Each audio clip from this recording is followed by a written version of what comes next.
Если человек всегда доступен, когда вы звоните, всегда оказывается рядом, когда вам нужно его присутствие, вовремя отвечает на сообщения и звонки, приходит на помощь, когда вы нуждаетесь, знайте, этот человек – один из немногих, на кого вы действительно можете рассчитывать, и он вас никогда не подведет. Не воспринимайте таких людей как должное.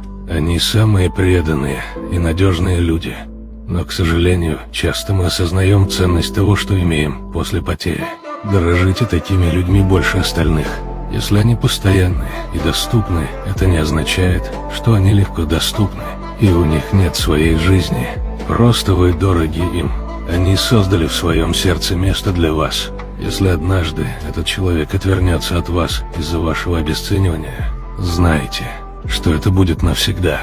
Дорожите этим человеком, иначе однажды вы поймете, что потеряли Луну, считая звезды.